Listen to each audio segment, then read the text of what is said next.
Good afternoon, everyone. Thank you for coming today. I apologize for the delay. I was once again with the president. He and I were both reviewing the newly released surveillance footage from FBI in the Savannah Guthrie case on just this heartbreaking situation with respect to her mother. The president encourages any American across the country with any knowledge of this suspect to please call the FBI, who continue to assist state and local authorities who are leading this investigation on the ground. And once again, I will reiterate that the prayers of this entire White House are with Savannah and her family at this time, and we hope this person is found soon and that her mother is brought home safely. President Trump has a very busy week ahead, so I will begin with some scheduling announcements today. Tomorrow here at the White House, the president will host Israeli Prime Minister Benjamin Netanyahu for a bilateral meeting. The remainder of the week will be focused on energy and deregulation. Tomorrow afternoon, the president will hold an event in the East Room to tout clean, beautiful coal as America's most reliable and affordable energy source, especially during periods of peak demand, just as we saw during this most recent winter storm, which impacted hundreds of millions of Americans. The president will discuss how clean, beautiful coal is not only keeping the lights on in our country, but also driving down the cost of electricity across the country as well. Additionally, on Thursday, President Trump will be joined by Administrator Lee Zeldin to formalize the rescission of the 2009 Obama-era endangerment finding. This will be the largest deregulatory action in American history, and it will save the American people $1.3 trillion in crushing regulations. The bulk of the savings will stem from reduced costs for new vehicles, with the EPA projecting average per vehicle savings of more than $2,400 for popular light-duty cars, SUVs, and trucks. This is just one more way this administration is working to make life more affordable for everyday Americans. Overall, these groundbreaking actions from President Trump will drive larger economic growth, create thousands of good-paying jobs, expand manufacturing, increase consumer choice, and improve affordability for millions of families and businesses. Finally, on Friday, President Trump and First Lady Melania Trump will travel to Fort Bragg in the great state of North Carolina to meet with military families and the heroic members of our special forces who carried out the successful Operation Absolute Resolve in Venezuela and helped bring narco-terrorist Nicolas Maduro to justice. I know the President and First Lady are both greatly looking forward to this visit.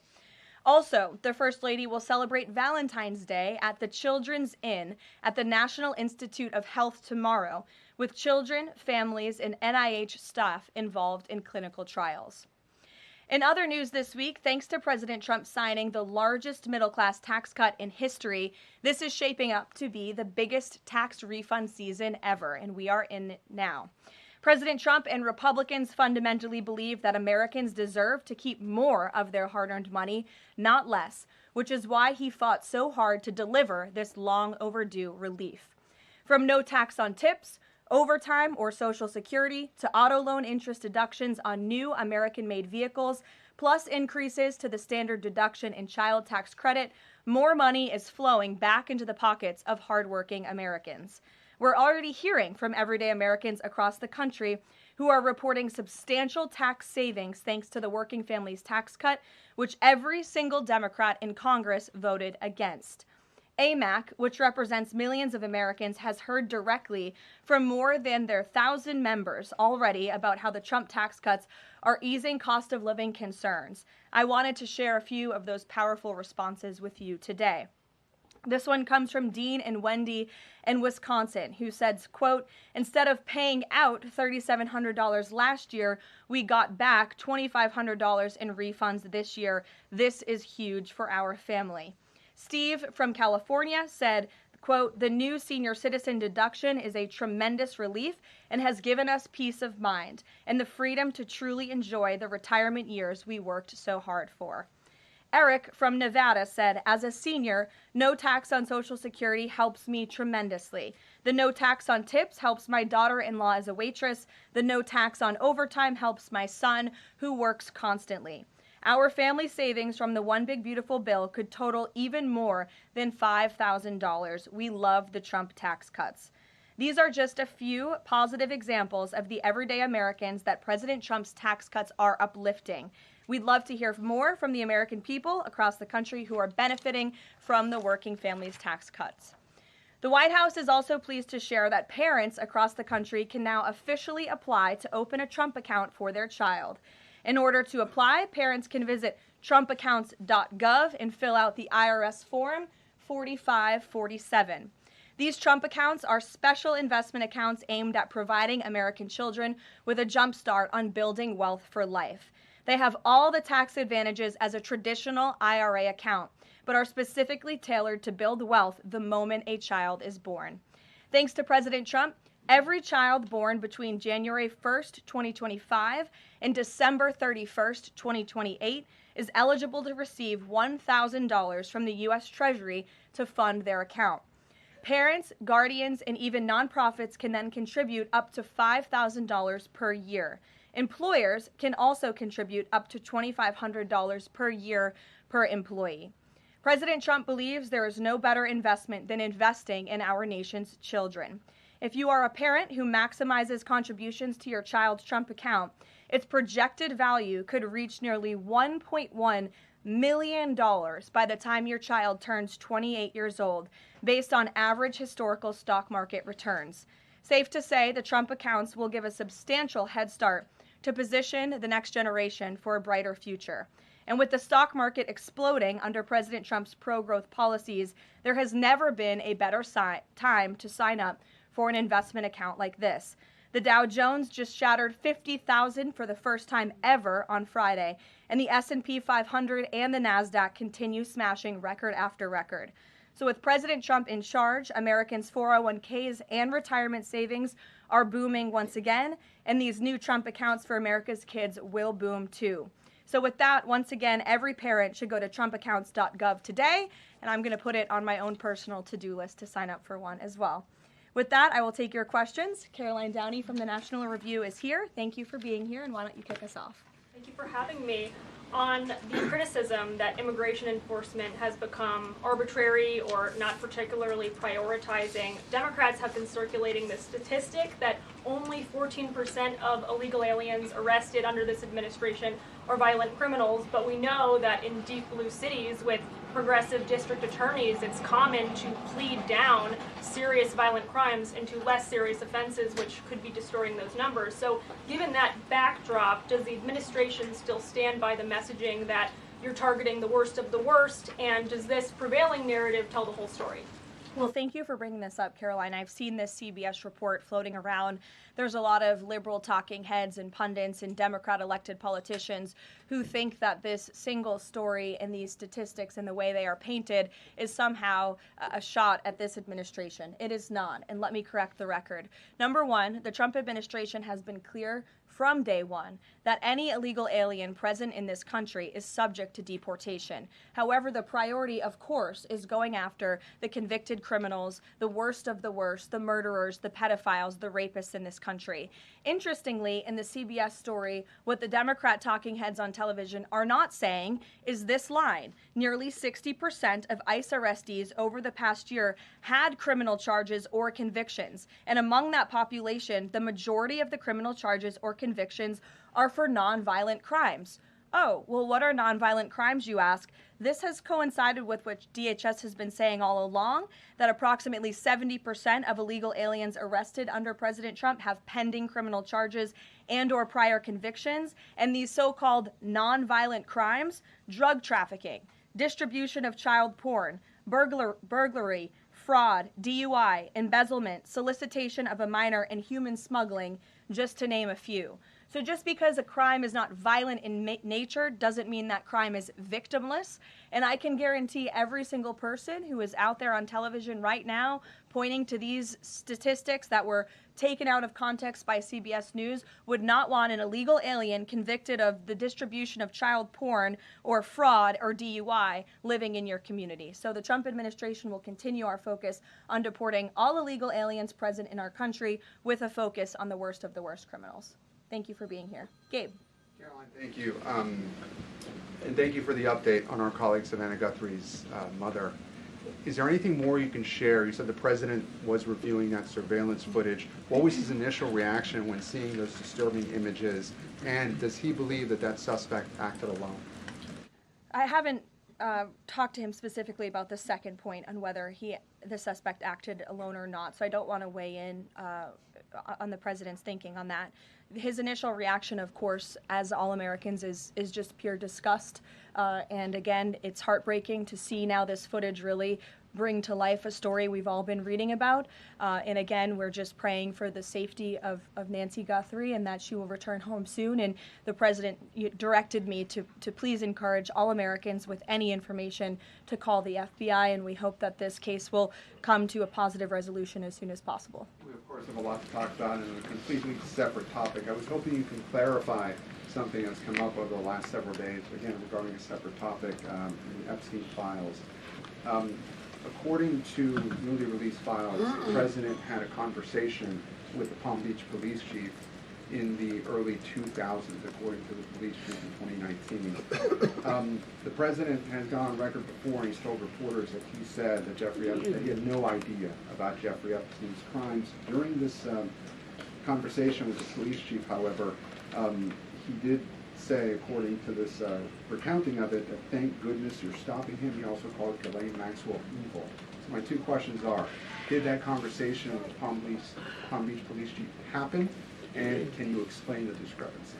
What I will say is that the president has always remained consistent, and that he kicked Jeffrey Epstein out of his club at Mar-a-Lago because, frankly, Jeffrey Epstein was a creep. And unlike many other people who are named in these files, President Trump cut off his relationship with Jeffrey Epstein and was honest and transparent about that for years and years. And so I think what the president has said all along has always remained true. And the release of more than 3 million documents related to Jeffrey Epstein and his heinous, disgusting crimes just shows the level of transparency that this president and administration has committed to in bringing these files to light. But did he call the chief in 2006? Caroline, did he call the chief? Look, it was a phone call that may or may not have happened in 2006. I don't know the answer to that question. What I'm telling you is that what President Trump has always said is that he kicked Jeffrey Epstein out of his Mar-a-Lago club because Jeffrey Epstein was a creep, and that remains true. And this call, if it did happen, corroborates exactly what President Trump has said from the beginning. And I'm sure many of you, when you read that alleged FBI report, probably thought to yourself, wow, this really cracks our narrative that we've been trying to push about this president for many years. So we're moving on from that. Reagan. Thanks, Caroline. I want to ask you about the SAVE Act. NBC reported that there's some hesitation among House Republicans on adding absentee ballot restrictions into the SAVE Act. Can you explain what the hesitation is among House Republicans and also just provide a status of negotiations with Congress on the legislation? Sure.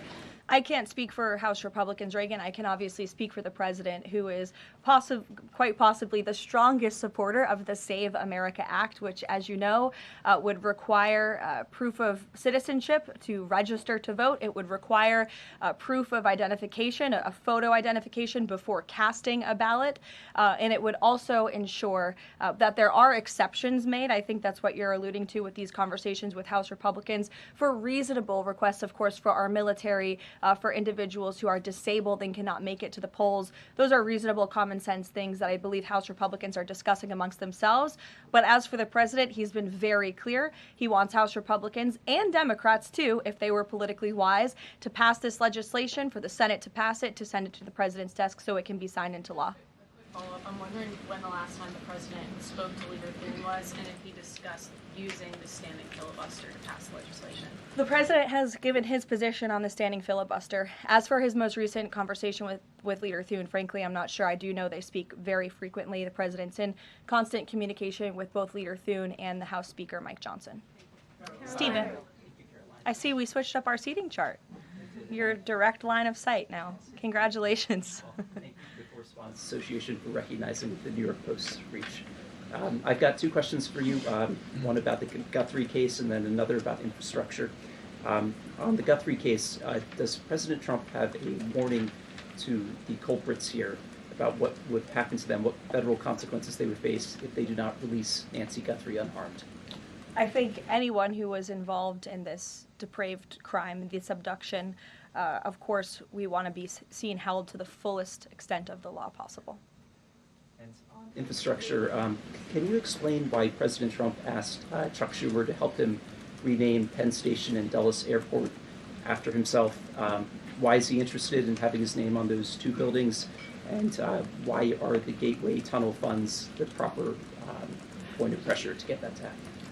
To your first question about the renaming, why not? It was something the president floated in his conversation with Chuck Schumer. As for the funding, the president has addressed that separately himself. Karoline. Danny. Thanks, Caroline. Today, the vice president's account posted and then deleted a tweet about the Armenian genocide. And then last week, President Trump's Truth Social account posted and then deleted a racist video about the Obamas.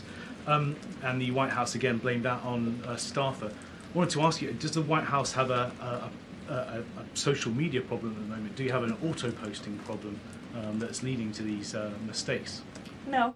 As for the Armenian tweet that you're referring to, I would just refer you back to the White House's message that was issued on Armenian Remembrance Day, and there's been no change of policy at this time. Mary? Thanks, Caroline. When the president goes to Beijing in the spring, does he have plans to try and advocate on behalf of Jimmy Lai, who was just sentenced to 20 years yesterday? This is something I've heard the president advocate for both publicly and privately. I had the honor of being in that meeting with President Trump and President Xi in South Korea that took place, and this was brought up by the president himself. It is important to him, and he looks forward to visiting China in April.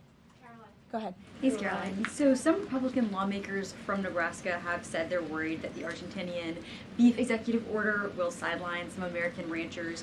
How will the Trump administration make sure prices go down for consumers without harming those ranchers? Of course. Well, both things can happen at the same time. That's the president's belief. He wants to see prices come down. In fact, I just overheard him on the phone with Secretary Rollins. They were talking about something different, but he's always saying we got to make sure that prices continue to come down. As you know, Secretary Rollins successfully did that with respect to egg prices. Beef prices are coming down slightly, and the president wants to see that continue. He believes that a minor import to the country with cattle might be a short-term solution with respect to bringing down prices, but of course protecting our American cattle and rancher industry is a priority for the president, and he's in touch with those stakeholders. We've had them here at the White House a few times in recent months to discuss this issue directly. John. Thanks a lot, Caroline. Yesterday, the president on social media threatened to block the new Gordie Howe Bridge, which would connect Detroit to Canada. This is a bridge that was fully paid for by Canada. It used American labor to construct it.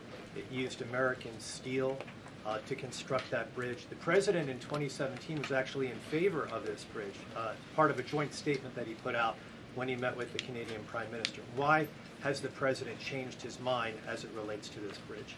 I think the president was very clear and direct in his truth, John, but just to reiterate, the fact that Canada will control what crosses the Gordie Howe Bridge and owns the land on both sides is unacceptable to the president. It's also unacceptable that more of this bridge isn't being built with more American-made materials, even more so than what President Barack Obama committed to with the Canadians at the time, at the start of the project.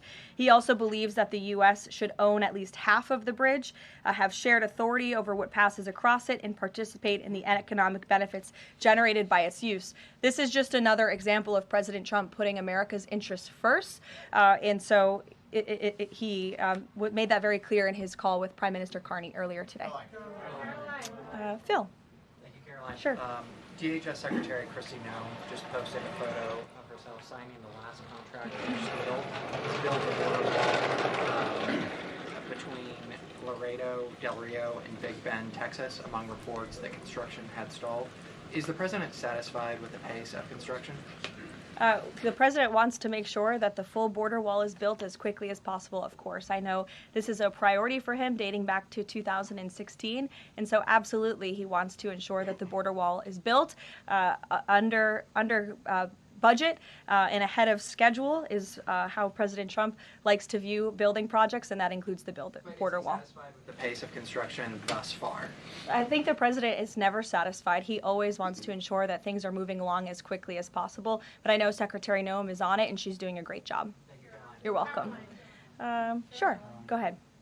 Thank you. Charlie. On the Nancy Guthrie case, is the president satisfied with the federal and local investigation so far? And has there been any more contact from the White House or the president with the family? I don't think anybody will be satisfied until this case is brought to a close and until Nancy Guthrie is returned home safely with her loved ones. Contacts? Has the president contacted the family since? Not since that initial phone call. Sure. Tamara. Thank you.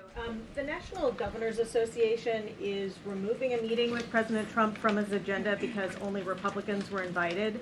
Is the White House reconsidering inviting Democrats, or do you think Republicans are still going to show up? Where does that stand now? No, look, I just spoke with the president about this. It is a dinner at the White House. It's the people's house. It's also the president's home, and so he can invite whomever he wants to dinners and events here at the White House. I believe Governor Moore was invited last year, and he did not show up to the dinner last year. Nobody reported on it. But again, the president has the discretion to invite whomever he wants to the White House, and he welcomes all those who received an invitation to come. And if they don't want to, that's their loss. And on Ghislaine Maxwell, is the president going to rule out a pardon for her in her testimony deposition yesterday? Her legal team seems to be making a case again for a pardon from the president. Again, this is not something I've discussed with the president recently because, frankly, it's not a priority. He's focused on many of the issues that the American people are dealing with and providing solutions to those issues. So I haven't spoken with him recently. Last time we did speak about it, he said it's not something he's considering or thinking about. Go ahead, Bloomberg. Thanks, Karoline. Secretary Litnick today was testifying on the Hill, and he said that he had visited Epstein's Island in 2012 with his wife and children, and that's after he said that he had cut ties with Epstein.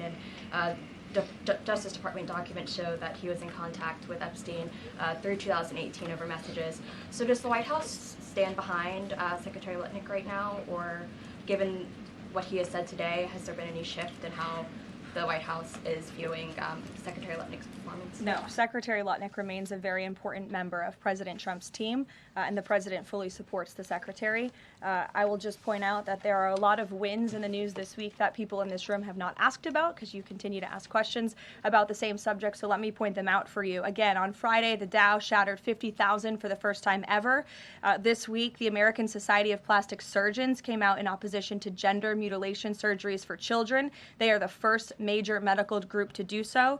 A federal appeals court today, nobody asked about that, just upheld the Trump administration's policy of detaining illegal aliens, validating the strong measures that have driven illegal crossings to historic lows, and sent a crystal clear message that under President Trump, if you enter the country illegally, you will be detained and removed. The murder rate, again, not a single question about this, has plunged to a 125-year low as crime falls across the board thanks to President Trump's crime crackdown.